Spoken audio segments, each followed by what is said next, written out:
네, 안녕하십니까. 2021년 5월 21일 울프입니다. 아침에 픽한 종목은 DSR입니다. 결론적으로 DSR은 가동률 상승 국면에 있다. KTB의 레포트가 있었고요. 주가 추세상 하단 디스카운트 추세선을 반등하면 땡큐입니다.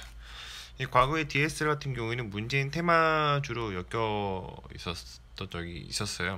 대선 관련주였는데 지금은 이제 본업에 충실한 모습을 보여주고 있고 주가도 본업의 그런 밸류에이션에 따라가는 그런 모습을 보여주고 있습니다. 투자 아이디어입니다. 산업재로 꾸준히 쓰일 만한 의외의 제품. 그 중에 이제 여러 가지 것들이 있겠지만 산업용 노프를 은근히들 많이들 쓴다라는 내용입니다. 바이 포인트, 셀 포인트입니다. 방향성은 우상향을 유지하고 있고 추가 하락이 나올 것 같다면 하단 디스카운트 반등을 지켜보고 결정해도 늦지 않다. 정확히 말해서 이제 파란색 선을 말하는 거죠. 파란색 선 부분에서 이제 코로나 팬데믹 이후에 두 번의 반등이 있었거든요. 추세 반등이 있었고 뒤에 주황색 선으로 보이는 상단은 한번 슈팅 줬다가 다시 내려오는 그런 흐름을 보여주고 있습니다. 이 펀더멘탈이라는 거는 이 빨간선과 파란색 선 사이를 큰 범위에서 그렇게 말하는 거고요. 초록색 선을 기준으로 해서 위로 아래로 약 뭐 30% 간격 아니면 50% 간격으로 왔다 갔다리 합니다. 그래서 매수를 할 때는 파란색 선에서 반등할 때 매수를 하는 거고요. 매도를 할 때는 빨간색 프리미엄 구간에서 매도를 하는 겁니다. 지금 구간은 어느 구간에 있냐? 지금 구간은 반등할 수 있는 그런 여지가 있는 그런 구간에 진입을 한 거죠. 반등을 못했다면 좀 지켜보는 거고요. 반등을 했다면 빨간색 부분에 주황색 부분에 닿을 때까지 좀 기다렸다가 매도를 하시는 것도 좋고 단타로 접근한다면 5퍼 뛰기나 10퍼 뛰기 이 정도면 괜찮을 것 같습니다. 그러나 장기적인 추세 관점으로 봤을 때는 지금 이제 추세 전환 후 상승 국면에 있기 때문에 매수를 해서 좀 더 길게 가져가는 것도 나쁘지 않아 보입니다. DSR KTB 김영준님께서 올려주셨는데요. 최근 뭐 3년 밴드는 중단, PER 같은 경우에는 PBR은 0.7배로 상단 수준에 있다. 뭐 이런 내용이고요. 향후에 밸류에이션이 상승이 전망이 된다입니다. 실적 추정치는 없습니다. 스테인리스 와이어 수요 증가 중에 있고 스테인리스 와이어를 주력으로 생산하는 한국 공장 가동률이 74%에서 106%까지 상승을 했다. 초과 달성을 하고 있다는 거죠. 이건 뭐냐면 이후에 말씀을 드리겠지만 수주를 받아서 생산하는 그런 과정이 있다 보니 수주건이 좀 많아 보인다라고 보시면 될 것 같습니다. 이때 원가 상승을 판가에 빠르게 전가하는 비즈니스 구조 특성상 2분기부터 올해 2분기부터는 실적 개선 속도가 증가할 것으로 전망을 한다입니다.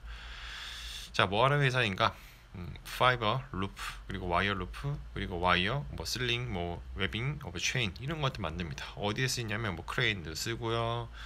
저기 뭐야 선박 그 조선 그 선박 그런 쪽에 이제 항구에도 쓰이고 리프팅 할 때도 쓰이고 광산이나 뭐 유틸리티, 뭐 레저, 뭐 다양한 커머셜 그러니까 해 물고기 잡을 때도 쓰이고 자동차에도 쓰이고 일반적인 사용 용도로 산업재에서 널리 쓰이고 있는 그런 로프 제품을 만들고 있다고 보시면 됩니다.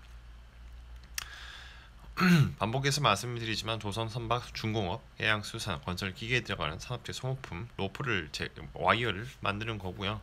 경제활동 및 경제 개방 재개가 된다면 이제 사람들이 이제 일자리를 투입을 하고 이런 것들이 많이 필요로 할 때 이런 로프 제품이 더 많이 필요로 할 수가 있다. 그래서 한국 내 사업 그리고 중국 내 사업, 베트남 내 사업, 미국 내 사업으로 이렇게 나눠져 있죠. 자, 판매 경로를 보시면 아까쯤에 왜 106%가 나왔는가, 1분기에서 106%까지 상승을 했는가, 왜 초과 생산을 하는가, 이게 판매 경로를 보시면 알겠지만 purchase order라고 해서 미리 PO를 접수를 한 다음에 생산을 시작하는 주문 생산 방식입니다. 106%까지 나왔다는 거는 지금 엄청나게 주문이 들어오고 있다는 뜻이겠죠. 그런 다음에 제품을 생산 후에 고객이 요청한 장소로 배송을 하게 되는 것입니다.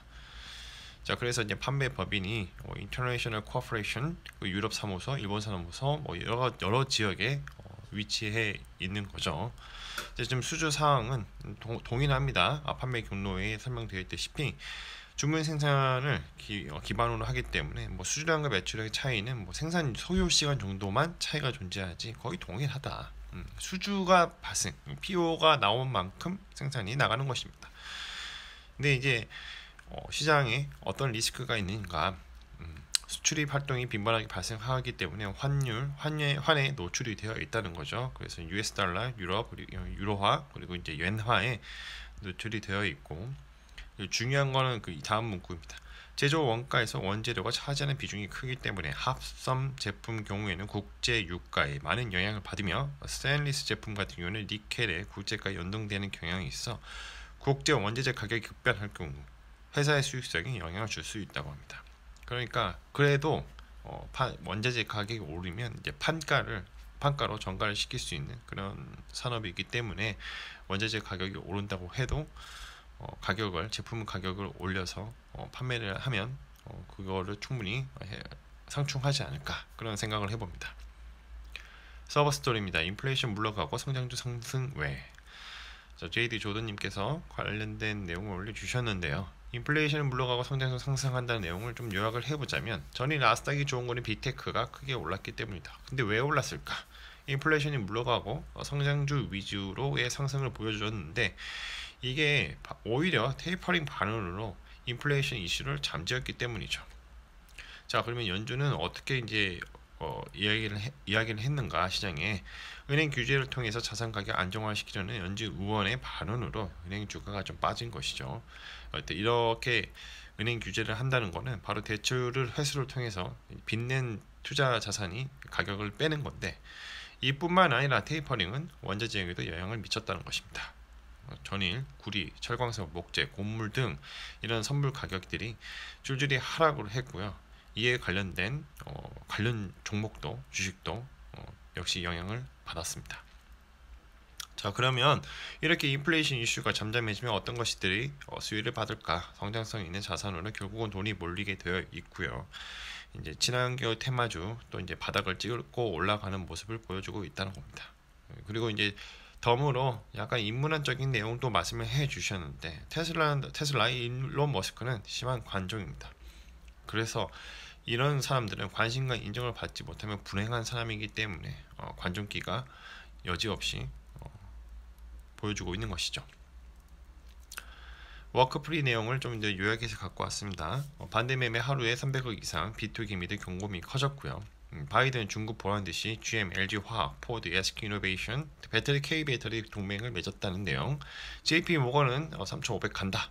그런데 이제 CLSA라고 해서 이제 파티장을 떠날 때다. 하락을 예고하는 거고요. JP 모건은 상방을 보고 있다는 내용입니다. 중국 채굴까지 완전 퇴출 방부침. 이건 비트코인에 관련된 내용이죠. 그래서 전 세계 광산화폐에 경보음이 켜졌다라는 내용입니다. 리멤버 나우 오늘자 작성일자 오늘 21일 내용을 좀 두 가지를 캐치를 해 보자면, 조심스럽게 경기 부양을 추서를 시작하는 연준. 과거 2013년 긴축 발작 때문에 시장이 우려가 있기에 연준의 테이퍼링은 긴축이 아니다는 것을 계속적으로 설득하고 있어요, 실장을. 긴축이 아니면 뭐냐? 경기 부양의 축소 정책이다. 그래서 이제 실수를 반복하지 않겠다고 계속적으로 시장에 미스터 마켓에 설득을 하고 있는 거고요. 현재는 너무 물가가 빠르게 오르고 있고, 그리고 또 시장에 원자재, 특히 거품이 많이 껴있기 때문에 좀 더 시간을 두고 지켜보자. 그리고 금리 인상의 예상 시점은 2023년으로 예상하고 있다는 내용입니다. 자, 그리고 금값은 왜 오를까? 금이 비트코인의 대체 상품으로 다시 부각이 되고 있기 때문입니다.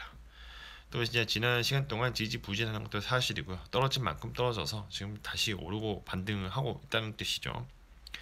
달러화는 이 금값과 반대로 움직이는 경향도 있습니다. 금이 오르면 달러가 약세고 금이 내리면 달러가 강세입니다. 그러나 전쟁 등, 그리고 최근에 1년 전에 코로나 위기가 발생 시 동시에 같은 방향으로 상승하기도 하죠. 네, 이거 왜 상승할까요? 모두가 금이나 달러를 원하기 때문이죠. 바로 수요가 폭발하기 때문에 시장에 공급을 제때 해주지 못하면 당연히 가격이 올라갑니다.